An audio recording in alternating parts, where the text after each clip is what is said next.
So সবাইকে স্বাগত জানাই আরেকটি নতুন সেশনে। তো আজকের আমাদের যে ক্লাসটি সেটি হচ্ছে ট্রান্সলেশনের উপর হবে, ঠিক আছে।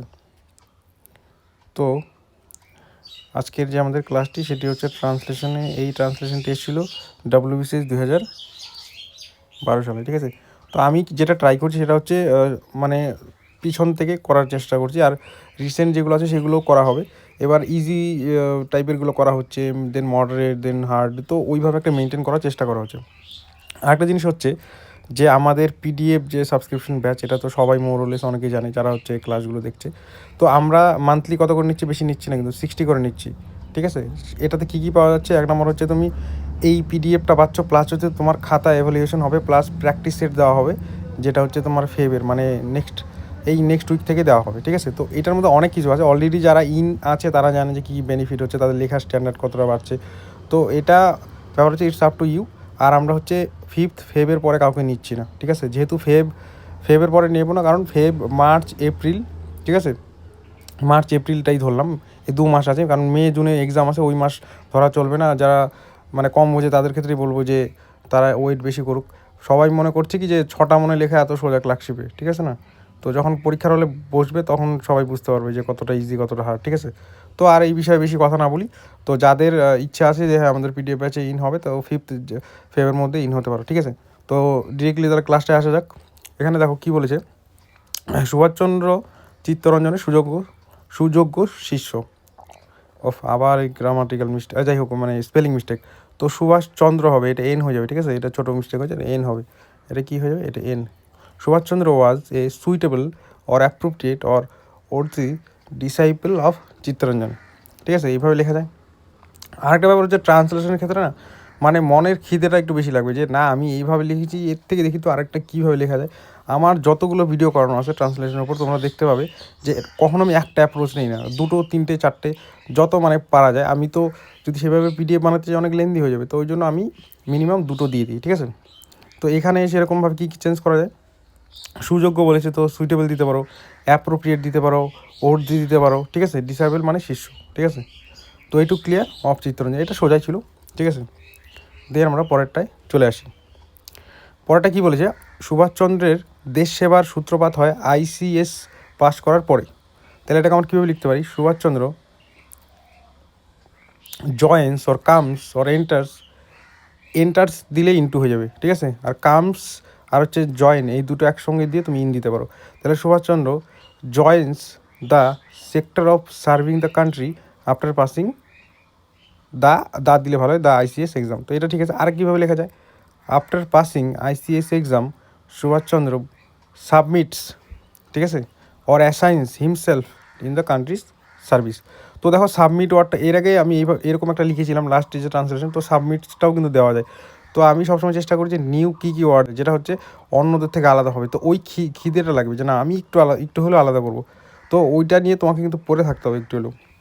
তাহলে কি এখানে তাহলে সাবমিটস দেওয়া যায়, অ্যাসাইন্স দেওয়া যায়, হিমসেলফ নিজেকে সমর্পণ করে দিয়েছিল, ঠিক আছে, কিসের দেশ সেবায়। তো এটা আমরা ফ্রিডম নিয়ে লিখতে পারি। সেটা কখন হয়, আফটার পাসিং ICS এক্সাম। তো এটা ট্রান্সলেশনের উপর অলরেডি অনেক ক্লাস করানো আছে, তো এই আমি বেশি এক্সপ্লেন করছি না, কারণ হচ্ছে যারা অনেক আমার ক্লাস দেখে তারা অলরেডি জানে ব্যাপারটা, ঠিক আছে।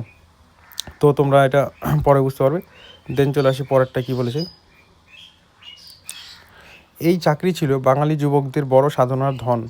This service was like a treasure, এই যে ধনের কথা বলছি, সম্পদ মানে ট্রেজার অফ কিসের ছিল, deep or intense or profound, বড় সাধনা। তো বড় বলতে গেলে এখানে ডিপ, ইন্টেন্স অর প্রোফাউন্ড কিসের ছিল, সাধনা বলতে ডেভোশন বা ওরশিপ দেওয়া যায়, devotion or worship for the কাদের জন্য, ফর দ্য বেঙ্গলি চ্যাপস দেওয়া যায়, বা ইয়ংস্টার্স দেওয়া যায়, বা জুভেনাইলস দেওয়া যায়, ঠিক আছে।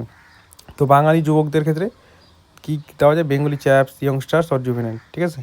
তো যেহেতু যুবকদের বলেছে এই জন্য কিন্তু সবগুলো প্লুরাল হয়েছে, ঠিক আছে, প্লুরাল। তো ওটাও একটু মাথায় রাখতে হবে লেখার সময়। তো এটা আশা করি ক্লিয়ার। এখন আমি বেশি এক্সপ্লেন কেন করছি না বলো তো, আমি অলরেডি মানে অনেকগুলো ক্লাস করিয়ে দিয়েছি, তো এই জন্য আর সেরকমভাবে বলছি না। যারা রেগুলার বেসিসে ফলো করে তারা দেখলেই বুঝতে পারবে। দেন পরেরটা কী বলেছে, মহাত্মা গান্ধী ও দেশবন্ধু অসহযোগ আন্দোলন প্রবর্তন করিলে সুভাষচন্দ্র এই চরম গৌরবের চাকরির মায়া ত্যাগ করিয়া তাহাতে যোগ দিলেন। তাহলে কি Subhash Chandra leaves or abandons or quits or steps out, ঠিক আছে, এই দেখো স্টেপস, যেহেতু আরেকটা জিনিস হয় পাস্টের কোনো ইনসিডেন্টকে তুমি প্রেজেন্টে যদি বলতে চাও তাহলে কিন্তু প্রেজেন্ট ইনডিফিনিট টেন্স ইউজ করতে পারো। এটা নিয়ে আমি একটা কাটিংও দিয়ে দিয়েছি ট্রান্সলেশনের, তো যারা আগের ভিডিওগুলো দেখোনি তারা ডেফিনেটলি ওটা দেখলেই বুঝতে পারবে। আরেকটা কি যাবে, discontinues or works off from this prestigious or majestic service or job and কোথায় জয়েন করে, জয়েন্স অর পার্টিসিপেটস, যে পার্টিসিপেটস দেওয়া যায়, দ্য নন কোঅপারেশন মুভমেন্ট মানে হচ্ছে তোমার অসহযোগ আন্দোলন, ঠিক আছে, স্টার্টেড বা ইনিশিয়েটেড বাই মহাত্মা গান্ধী। তো এখানে দেখো স্ল্যাশ, আমি কিন্তু ইচ্ছা করলে এখানে একটা ওয়ার্ড দিতে পারতাম, কিন্তু এখানে মিনিমাম কিন্তু দুটো করে দেওয়া আছে সিনোনিম। কেন, যে তোমরা যখন চিন্তা করছো তখন যেন তোমাদের চিন্তার পরিধিটা বাড়ে, ঠিক আছে।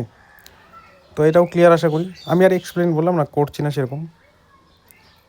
তারপরে কি দেওয়া আছে, ইহাতেই তাহার মুক্তি সংগ্রামের সূত্রপাত। It was like an entrance for him to enter into the world of struggle for independent, ঠিক আছে, স্ট্রাগল ফর ইন্ডিপেন্ডেন্স হবে এটা, সরি হ্যাঁ এখানে সি হবে, ঠিক আছে। ইট ওয়াজ লাইক অ্যান এন্ট্রান্স, এটা তার একটা দরজা ছিল কীরকম, বা এই সূত্রপাতটাই আমি ওইভাবে লিখেছি। It was like an entrance for him, তার জন্য কিসের মানে ঢোকার বা মানে সূত্রপাত, to enter into the world of struggle for ডেন্স হবে, ঠিক আছে, মুক্তির জন্য। তো এটা ঠিক আছে। আরেকটা কীভাবে লেখা যায়, he struggle for independence started with this movement, আর এভাবে লেখা যায় যে তার যে এই সূত্রপাত হয়েছিল মুক্তি সংগ্রামের জন্য, সেটা কী দিয়ে শুরু হয়েছিল, ইহাতেই, মানে এটাতে, এটা সাধু ভাষা আছে তো ইহা বা এটা বললে হবে, ঠিক আছে। ইট এই জন্য এখানে কিন্তু ইট দিয়েছি। তো পিডিএফটা গো থ্রু করলে ভালো মতো আরও বোঝা যাবে। দেন হচ্ছে পরেরটা কী বলেছে এখানে, পরেরটা কী বলেছে এখানে, যে তারপর হইতে তিনি দেশবন্ধুর দক্ষিণা হস্তরূপে সকল আন্দোলনেই নেতৃত্ব করিয়াছিলেন। তো আফটার দিস বা আফটার দ্যাটও দেওয়া যায়, he became the right hand, এই যে দক্ষিণ হস্তরূপে বলছে তো রাইট হ্যান্ড দেওয়া যায় এটা, যে তিনি তার ডান হাত হয়ে গিয়েছিলেন, দক্ষিণ হস্ত বা রাইট হ্যান্ড দেওয়া যায়, of Deshbandhu, car Deshbandhu, and operated as leader or chief in all the movements. তারপরে কি, তিনি হচ্ছে দেশবন্ধুর মানে দক্ষিণ হস্ত মানে রাইট হ্যান্ড হয়ে গেছিলো, এবং তারপরে যতগুলো আন্দোলন হয়েছিল সবগুলোতে তিনি অ্যাজ এ লিডার হিসেবে, নেতা হিসেবে তিনি সেগুলো নেতৃত্ব করলেন, ঠিক আছে। আরেকটা কীভাবে লেখা যায়, আমি এটাকে প্রথমে একটা লিখেছিলাম, পরে আরেকবার লিখেছি। আফটার দিস হি অ্যাক্টেড, মানে বিকেম না দিদি আরেকভাবে লিখতে চাও, হি acted like a foremost person, foremost মানে যে প্রথমের দিকে থাকে, মানে নেতা টাইপের বা কোনো লিড করছে পার্সন বা মেম্বার।